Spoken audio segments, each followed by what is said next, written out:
Hi எல்லோரும் எப்படி இருக்கீங்க? நான் ரொம்ப நல்லா இருக்கேன். இன்றைக்கி என்ன பார்க்க போகிறோன்னா 555 மேனிஃபெஸ்டேஷன் மெத்தட்.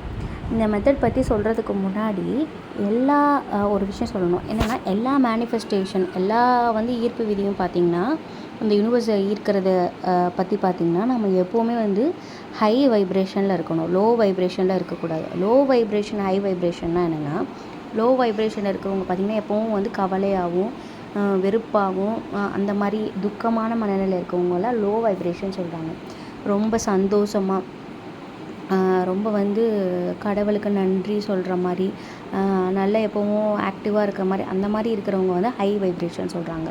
ஸோ எல்லா டெக்னிக் நீங்கள் ஃபாலோ பண்ணுறதா இருந்தாலும் நல்லா ஹை வைப்ரேஷனில் ரொம்ப எப்போவுமே நன்றியோட ரொம்ப தேங்க்ஃபுல்லாகவும் ரொம்ப ஹாப்பியாக அந்த மாதிரி இருக்கிற டயத்தில் இந்த மாதிரி மெத்தட்ஸ்லாம் ஃபாலோ பண்ண ஆரம்பிச்சிங்கன்னா அது ஈஸியாக நம்மளுக்குள்ளே வந்துடும் ஈஸியாக நடக்கும் அப்படின்ற மாதிரி சொல்கிறாங்க. ஒரு எக்ஸாம்பிள் பார்த்திங்கன்னா, ஒருத்தவங்க இந்த ஒரு பர்சன் 555 இந்த மேனிஃபெஸ்டேஷன் மெத்தட் ஃபஸ்ட்டு ட்ரை பண்ணும்போது பண்ணியிருக்காங்க. ஸோ அவங்களுக்கு நடக்கலை. ஸோ 2-3 தடவை பண்ணியிருக்காங்க. ஸோ அப்போ பண்ணும் போதெல்லாம் பார்த்திங்கன்னா அவங்க என்ன பண்ணுவாங்கன்னா, சும்மா இந்த மாதிரி இந்த மெத்தட் தெரிஞ்சிருச்சு இந்த மெத்தடுன்னு இல்லை, இதுக்கு முன்னாடி சொன்ன எல்லா மெத்தடுமே அப்படி தான்.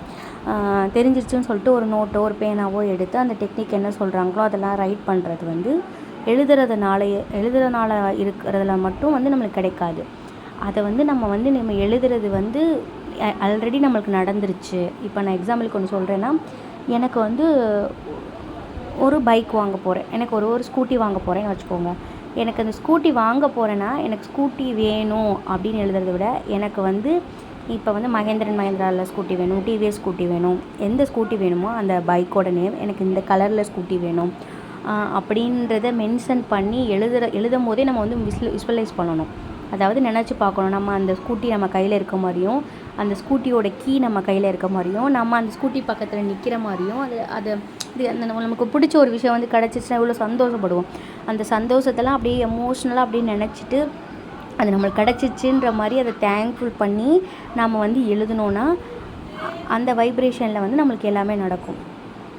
ஸோ எப்போவுமே நம்ம எழுதும்போது விஸ்வலைஸ் பண்ணணும். ஃபஸ்ட்டு திங் விஸ்வலைஸ்னால் நம்ம நினைக்கணும், அது நம்மளுக்கு கிடச்சிருச்சு, நம்ம கைக்கிட்ட இருக்குது, நம்ம என்ன எழுதுகிறோமோ அதை நினைக்கணும். ரெண்டாவது அந்த எழுதும் போது அந்த ஒரு ஹாப்பினஸோட அந்த ஹை வைப்லேயே எழுதணும். ரெண்டாவது விஷயம் அது. இன்னொன்று என்ன சொல்லணும்னு நினச்சேன்னா, அதாவது ஒரு டைம் ஃபிக்ஸ் பண்ணிக்கோங்க. இப்போ காலையில் நான் 7 மணிக்கு எழுதுவேன்னா அந்த 7 மணிக்கே தொடர்ந்து எழுதணும்.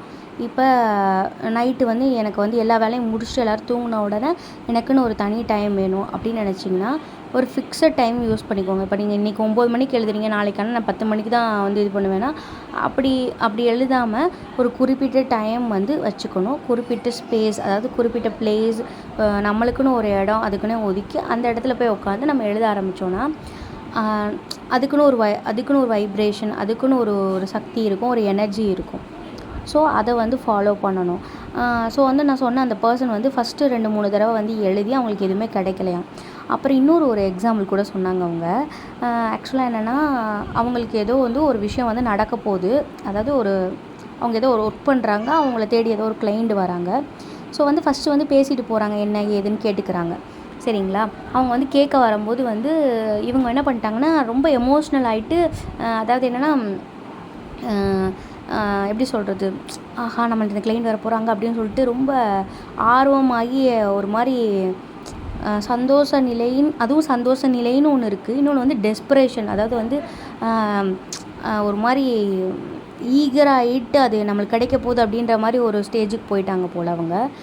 அந்த ஸ்டேஜுக்கு போன உடனே அவங்க யோசிச்சாங்களாம், இந்த மாதிரி ஸ்டேஜில் போயிட்டு நம்ம மேனிஃபெஸ்ட் பண்ணோன்னா நம்ம இந்த எமோஷனல் இது பண்ணோன்னா நம்மளுக்கு இது நடக்காது அப்படின்னு சொல்லிட்டு அவங்க என்ன பண்ணாங்கன்னா உடனே காமானாங்களாம். காமாயிட்டு சரி இந்த கிளைண்ட் நம்மளுக்கு கிடைப்பாங்களா கிடைக்க மாட்டாங்களான்னு தெரியாது. ஸோ அவங்க என்ன பண்ணிட்டாங்கன்னா, நம்ம ரொம்ப இது பண்ணக்கூடாது, நம்மளுக்கு இந்த கிளைண்ட் வேணும், அப்போ இதுக்கு என்ன பண்ணணும் அப்படின்னு சொல்லிட்டு டக்குன்னு விஷுவலைஸ் பண்ணாங்களாம். இந்த கிளைண்ட் நம்மளுக்கு வராங்க, நம்மக்கிட்ட தான் இதெல்லாம் பண்ண போகிறாங்க, நம்மளும் அவங்களும் ஒர்க் பண்ணுறாங்க, 2 பேர் சேர்ந்து ஒர்க் பண்ணுற மாதிரியும் அதில் ஜெயிக்கிற மாதிரியும் அவங்களுக்கு அதுக்கான செக் அமௌண்ட்டோ மணி வரதை அவங்க விசுவலைஸ் பண்ணுறாங்க.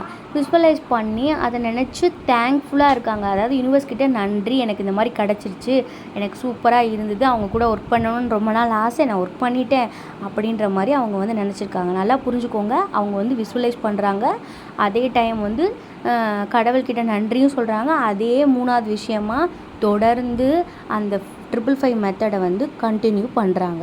ஸோ அதனால் ஜெயிக்கிறாங்க. ஸோ இதை புரிஞ்சுக்கணும். ஃபஸ்ட்டு இந்த 555 மேனிஃபெஸ்டேஷன் மெத்தட்னால் என்னன்னு பார்த்தீங்கன்னா, உங்களுக்கு என்ன வேணுமோ அதை வந்து சூஸ் பண்ணிக்கோங்க. அந்த அஃபர்மேஷனை சூஸ் பண்ணிக்கோங்க. நெட்டில் போய் பார்த்தீங்கன்னா நிறைய அஃபர்மேஷன் இருக்கும். எனக்கு வந்து இங்கிலீஷ்லலாம் எழுத தெரியாது, எனக்கு தமிழில் தான் வேணும்னா தமிழில் நீங்கள் கிடச்சிட்ட மாதிரி ஃபீல் பண்ணி எழுதுங்க.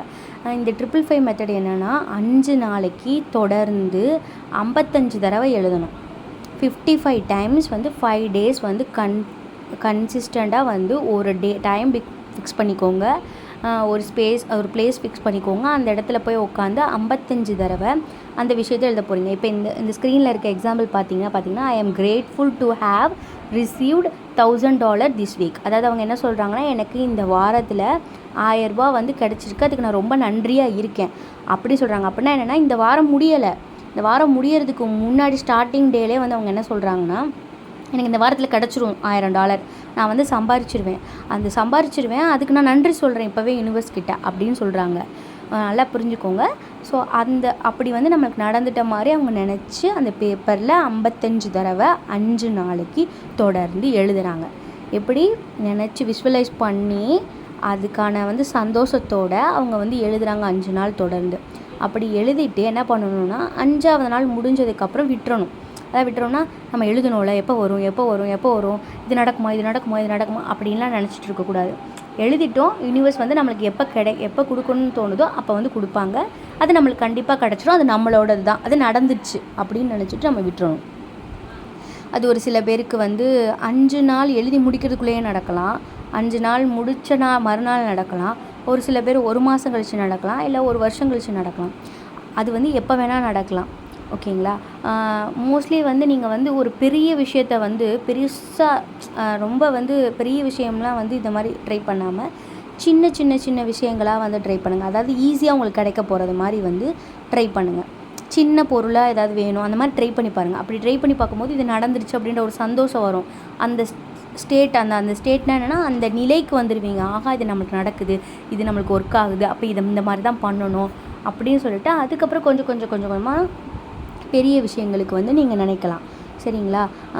இது வந்து என்னென்னா, ஏதாவது ஒரு பிளேஸ் உங்கள் பெட்டில் கூட நீங்கள் உட்காந்து எழுதிக்கலாம். அதாவது நம்ம சாமி கும்பிடும்போது சில பேர் இந்த மாதிரி ரூல்ஸ்லாம் சொல்லுவாங்க. அந்த மாதிரிலாம் மெத்தட்ஸில் வந்து எந்த ஒரு இதுவும் இல்லை. நீங்கள் எங்கே வேணால் உட்காந்து எழுதலாம், எங்கே வேணால் இது பண்ணலாம். ஒரு சில பேருக்கு சாமி அலமாரி முன்னாடி உட்காந்து நான் இதை எழுத போகிறேன் அப்படின்னா எழுதிக்கலாம். அதுவும் அப்படிலாம் எழுதக்கூடாதா அப்படின்ற கேள்விலாம் இல்லை, எழுதிக்கலாம், கண்டிப்பாக எழுதிக்கலாம். பெட்டில் உட்காந்து எழுதக்கூடாதா, பெட்லேயும் உட்காந்து எழுதிக்கலாம். நான் வாசலில் உட்காந்து எழுதிக்கலாம், மாடிப்படியில் உட்காந்து எங்கே வேணால் உட்காந்து எழுதிக்கலாம். உங்களோட கம்ஃபர்டபுளான பிளேஸ் எதோ, உங்களுக்கு எது வந்து எந்த இடம் வந்து உங்களுக்கு பிடிச்சிருக்கோ அந்த இடத்துல நீங்கள் உட்காந்து எழுதிக்கலாம். அதுக்குன்னு ஒரு சின்ன 5 தாள், ஒரு 5 பேப்பர்ஸ் எடுத்துக்கோங்க, இல்லை 5 தாள், ஒரு நோட்டு, உங்களுக்கு எது வேணுமோ அதை எடுத்துக்கோங்க. அதை எடுத்து அந்த இதுக்குன்னே யூஸ் பண்ணிக்கோங்க. மேலே உங்கள் நேம் எழுதிக்கோங்க, இன்றைக்கி டேட்டு போட்டுக்கோங்க.